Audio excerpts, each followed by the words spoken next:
வணக்கம்ங்க. நம்ம கடையர் செய்தி பிரிவினுடைய வாடிக்கையாளர்களுக்கு அன்பு கலந்த இனிய வணக்கத்தை தெரியப்படுத்தி கொண்டு, நம்ம கடையர் செய்தி பிரிவின் வாடிக்கையாளர்களுக்கு ஒரு விழிப்புணர்வாக நமது கடையர் சேனல் பிரிவு இருந்து வருகிறது.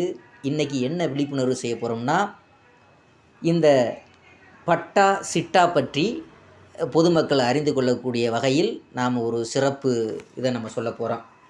இந்த சிட்டா, இந்த பட்டாவினுடைய அவசியம், இந்த சொத்து ஆவணங்கள் இருக்குதா, அந்த சொத்தினுடைய சிட்டா பட்டாக்களை எப்படி ஆன்லைனில் டவுன்லோடு செய்வது என்பது பற்றி தான் நம்ம கடையர் டிவியில் நம்ம பொதுமக்களினுடைய விழிப்புணர்வும் பொதுமக்களினுடைய பயனுக்காக நம்ம சொல்ல போகிறோம். இந்த பட்டா சிட்டா என்றால் என்ன, இரண்டுக்கும் உள்ள வேறுபாடுகள் என்ன, சொத்து வாங்குபவர்கள் தங்களுக்கு தேவையான ஆவணங்களை ஆன்லைன்லேயே பெற முடியுமா, பட்டா சிட்டா முக்கியத்துவம் என்ன, தமிழக அரசு கொண்டு வந்துள்ள இந்த திட்டத்தை எங்கிருந்தும் எப்போதும் இணையவழி சேவையின் மற்ற பயன்கள் வசதிகள் என்ன என்ன என்பது பற்றி தெரியுமா? இவைகளை சுருக்கமாக நமது கடையர் டிவியில் உங்களுக்காக. ஒருவர் தன்னுடைய சொத்துக்கள் மீதான உரிமையை சட்ட ரீதியாக நிரூபிக்கும் ஆவணத்தின் பெயர்தான் பட்டா எனப்படும். இந்த பட்டா எண் மாவட்டம், வட்டம், கிராமம் மற்றும் நில உரிமையாளரின் பெயர், சர்வே எண், உட்பிரிவு, நன்செய் நிலம், புன்செய் நிலம், அமைந்துள்ள பகுதி, தீர்வு விவரங்களை அனைத்துமே இந்த சட்டப்பூர்வமான ஆவணத்தில் பதிவாகியிருக்கும். இந்த பட்டா சிட்டா என்றால் என்ன என்பதை பற்றி நீங்கள் பார்க்கும் பொழுது, பட்டாவின் ஒரு பகுதியே சிட்டா என்பார்கள். அதாவது பட்டாவில் தரப்பட்டிருக்கக்கூடிய தகவல்களுடன் சற்று கூடுதல் தகவல் சிட்டாவில் இடம்பெற்றிருக்கும். உதாரணத்துக்கு, ஒருவரின் சொத்துக்கள் எங்கே, எந்த பகுதியில் அமைந்துள்ளது, சொத்தின் அளவு என்ன, நிலத்துக்கு உரிமையாளர் யார், நஞ்சை நிலமா, புஞ்சை நிலமா, வறண்ட நிலமா, ஈர நிலமா, நிலம் அமையப்பெற்றுள்ள மாவட்டம், வட்டம், கிராமம், பட்டா வகை பயன்பாட்டில் உள்ளதா, தீர்வை விவரங்கள் என்ன என்ன என மொத்த விவரமும் சிட்டாவில் இடம்பெற்றிருக்கும். ஆன்லைனில் ஏராளமான வசதிகளும் சொத்தின் உரிமையாளர்கள் தங்களது நிலம் தொடர்பான மிக மிக முக்கியமான ஆவணங்களான பட்டா சிட்டாக்களை எங்கிருந்தும் எப்போது வேண்டுமானாலும் பதிவிறக்கம் செய்யும் வசதியை தமிழக அரசு செய்து வந்திருக்கிறது. இதனை பொதுமக்கள் வரவேற்றும் இருக்கிறார்கள். ஏனென்று சொன்னால், ஏதாவது ஒரு ஆவணம் தேவைப்படுகிறது என்று சொன்னால் நேரடியாகவே அரசு அலுவலகத்திற்கு செல்ல வேண்டியதிருக்கிறது. இதற்கான விண்ணப்பங்களை எழுதி தர வேண்டும். பிறகு அதிகாரிகள் சொல்லும் நாளில் மீண்டும் நேரில் செல்ல வேண்டும். ஒருவேளை அலுவலகம் செல்பவராக இருந்தால் இதற்காகவே விடுமுறை எடுத்துக்கொண்டு செல்ல வேண்டியதாக இருக்கிறது. இதனால் பணமும் கால நேரமும் விரயமாகி கொண்டே இருக்கிறது. இதுபோக இடைத்தரகர்களுக்கும் பணத்தை தர வேண்டியிருக்கிறது. தற்போது அனைத்தும் ஆவணங்களும் இணையதளத்தில் பதிவாகியிருப்பதனால் சில நிமிடங்களிலேயே பணிகளை முடித்துவிட முடிகிறது. பணமும் நேரமும் மிச்சமாகிறது. பட்டா சிட்டா அவசியங்கள். அந்த வகையில் பட்டா சிட்டா போன்ற ஆவணங்களையும் ஒரு நிமிடத்தில் டவுன்லோடு செய்து கொள்ளலாம்.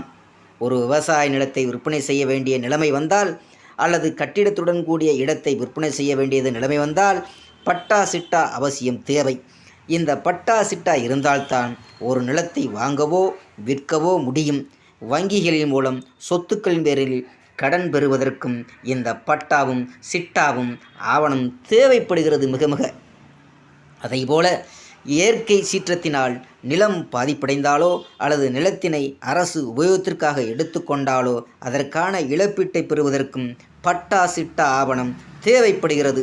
இந்த பட்டா சிட்டாவை ஆன்லைனில் எப்படி விண்ணப்பிப்பது அப்படின்றது நமது கடையர் செய்தி பிரிவு மூலம் நம்ம வாடிக்கையாளருக்கு நம்ம சொல்லிக் கொடுக்குறோம். அதாவது eservice.dn.government.in அப்படின்ற ஒரு இணையதளத்தில் போய் அதிகாரப்பூர்வமான வெப்சைட்டில் நுழைய வேண்டும். பட்டா, புலப்படம், சிட்டா நகர நில அளவை பதிவேடு விவரங்களை பார்வையிடுவதற்கான ஆப்ரேஷனில் கிளிக் செய்ய வேண்டும். இப்போது ஸ்க்ரீனில் தென்படும் தேர்வுகளை பூர்த்தி செய்துவிட்டு மாவட்டம், வட்டம், கிராமம், பட்டா, சிட்டா விவரங்களை பார்வையிட அங்கீகார மதிப்பையும் உள்ளிட்ட வேண்டும். பிறகு செல்போன் நம்பரையும் பதிவு செய்ய வேண்டும். மெசேஜுக்கு வரும் OTP நம்பரை உறுதிப்படுத்த வேண்டும். இப்போது உள்ளீடு தரவுகள் இயக்கப்பட்டு அதற்கான சிட்டா ஸ்க்ரீனில் தோன்றும். சிட்டா சான்றிதழை சரிபார்த்ததுமே அதன் கீழாக இருக்கக்கூடிய பிரிண்ட் ஆப்ஷனை கிளிக் செய்து அதனை பெற்றுக்கொள்ளலாம்.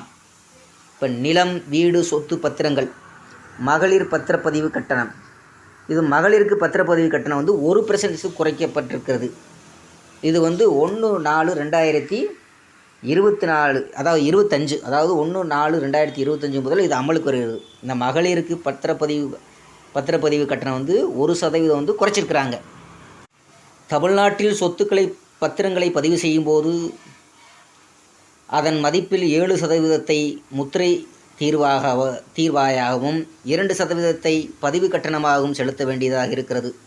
சமீபத்தில் மகளிரின் பெயரில் பதிவாகும் பத்திரங்களுக்கு பதிவு கட்டணத்தில் 1% குறைக்கப்படும் என்று தமிழக அரசு அறிவித்திருந்த நிலையில் இந்த அறிவிப்பானது 1/4/2025 முதல் அமலுக்கு வந்ததாக பதிவுத்துறை செயலாளர் குமராஜ் ஜெயநாத் செய்திக்குறிப்பில் தெரிவித்திருக்கிறார்.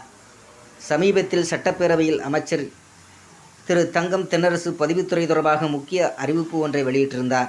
அப்போது சமூகத்தில் மட்டுமன்றி அவரவர் குடும்பங்களிலும் மகளிருக்கான சம பங்கை உறுதி செய்யப்படும் வகையில் வரும் ஏப்ரல் மாதம் 1ஆம் தேதி முதல் ரூபாய் 10 லட்சம் வரையிலான மதிப்பீட்டில் உள்ள வீடு, மனை, விவசாய நிலம் உள்ளிட்ட அனைத்து அசையா சொத்துக்களும் பெண்கள் பெயரில் பதிவு செய்யப்பட்டால் அத்தகைய ஆவணங்களுக்கு பதிவு கட்டணம் 1% குறைக்கப்படும் என்று சொல்லியிருக்கிறார். இந்த பத்திரப்பதிவுகள் இப்போது மேற்கொள்ளப்படும் பத்திரப்பதிவுகளில் 7.5% பதிவுகள் இந்த அறிவிப்பானால் பயன்பெற இயலும். இதன் மூலம் மகளிர் சுயசார்பற்ற பொருளாதாரம் சுதந்திரம் மேலும் உயரும் என்று அரசு நம்புகிறது. அறிவிப்பானது பொதுமக்களின் கவனத்தை குறிப்பதாக பெண்கள் பகுதியில் பெரும் மகிழ்ச்சியை ஏற்படுத்தியிருக்கிறது. மகளிர் நலன் காக்க சுய உதவிக்குழுக்கள், விடியல் பயணமும், கலைஞர் மகளிர் உரிமை திட்டமும், புதுமை பெண், தோழி பணிபுரியும் பெண்கள் விடுதி என பல்வேறு முன்னோடி திட்டங்களை திமுக அரசு செயல்படுத்தி வருவதில் பத்திரப்பதிவிலையும் சலுகைகளை கொண்டு வந்திருக்கிறது. மக்களை வெகுவாகவே ஈர்த்திருக்கிறது. அரசாணை மகிழ்ச்சியில் பெண்கள் அதன்படி பெண்கள் பெயரில் பதிவு செய்யப்படும் சொத்துக்களுக்கு பதிவு கட்டணம் 1% குறைப்பு தொடர்பாக தமிழ்நாடு அரசாணையும் நேற்று முன்தினம் வெளியிட்டிருக்கிறது. இதன் மூலம் பத்திரப்பதிவு துறைகளில் 7.5% பதிவுகள் பயன்பெறக்கூடும்.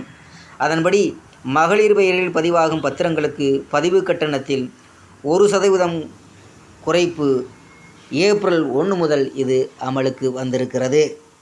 இதனை செயல்படுத்தும் வகையில் 10 லட்சம் ரூபாய் வரையிலான வீடு, மனை, விவசாய நிலங்களை மகளிர் பெயரில் வாங்குவோருக்கு 1% பதிவு கட்டணம் குறைப்பு சலுகை இந்த 1/4/2025 முதல் அமலுக்கு வந்திருக்கிறது. இதற்கான அறிவிப்பை பதிவுத்துறை செயலாளர் குமார் ஜெயசந்த் வெளியிட்டிருக்கிறார். இது தொடர்பாக வெளியிட்டிருக்கும் அறிக்கையில் முத்திரை தீர்வை விலக்கி பெற்று 10 லட்சம் வரை உள்ள மதிப்புள்ள சொத்துக்களுக்கு மட்டும் என்கின்ற வரம்பினை நிர்ணயிக்காமல் தமிழகத்தில் நிரந்தரமாக வசிக்கும் பெண்கள் பெயரில் சொத்துக்களை வாங்கினால் அவர்களுக்கும் முத்திரை தீர்வையில் 50% விலக்கு அளிக்கும் வகையில் தாங்கள் நடவடிக்கை மேற்கொண்டு உரிய வழிவகை செய்ய வேண்டும் என்று கேட்டுக்கொண்டிருக்கப்படுகிறது. கிரயப்பத்திரம் பண்ண போகிறீங்களா? இந்த பத்திரத்தை பத்திரத்தினுடைய ரூல்ஸ் மாற்றுவது யார் யாருக்கு பொருத்தம் என்பது பற்றி நம்ம பதிவுத்துறையில் நாம் பார்க்கும் பொழுது, இந்த பத்திரப்பதிவு சம்பந்தமான புகார்களை பதிவுத்துறைக்கு மின்னஞ்சல் மூலமாகவும் தொலைபேசி மூலமாகவும் தெரிவிக்கலாம். லஞ்சம் கேட்பது குறித்த புகார்கள் இருந்தால் 9498482110 9498452120 மற்றும் 9498492130 ஆகிய எண்களில் புகார் தெரிவிக்கலாம். அத்துடன் சிஎஃப் செக்ஷன் cfsec@dn.government. என்ற மின்னஞ்சல் முகவரியில் புகாரையும் தெரிவிக்கலாம் என்ற கேட்டுக்கொண்டிருக்கிறார்கள். இந்நிலையில் பத்திரங்களை பதிவு செய்வதில் சார்பதிவாளரிடமும் குழப்பம் நிலவுவதாக கூறப்படும் நிலையில் இதுகுறித்த முக்கிய அறிவிப்பு ஒன்றை பதிவுத்துறை வெளியிட்டிருக்கிறது. சார்பதிவாளரால் மறுக்கப்பட்டு நீதிமன்றம் உத்தரவு பெற்று வரும் பத்திரங்களை தற்காலிக எண் அடிப்படையில் பதிவு செய்ய புதிய நடைமுறையும் பதிவு செய்ய உத்தரவு செய்திருக்கிறார்கள். இந்த பதிவுத்துறை பொதுமக்களின் நலன் கருதி பல்வேறு வசதிகளை ஏற்படுத்தி வருகிறது. அந்த வகையில் பத்திரப்பதிவு தொடர்பான புகார்களை பதிவு செய்ய வேண்டுமானால் பதிவுத்துறை கட்டுப்பாட்டு அறை வாட்ஸ்அப், தொலைபேசி மற்றும் மின்னஞ்சல் மூலம் புகார்களையும் அளிக்கலாம். அதேபோல போலி பத்திரப்பதிவு ரத்து கோரி மாவட்ட பதிவாளரிடம் புகார்களை அளிக்கலாம்.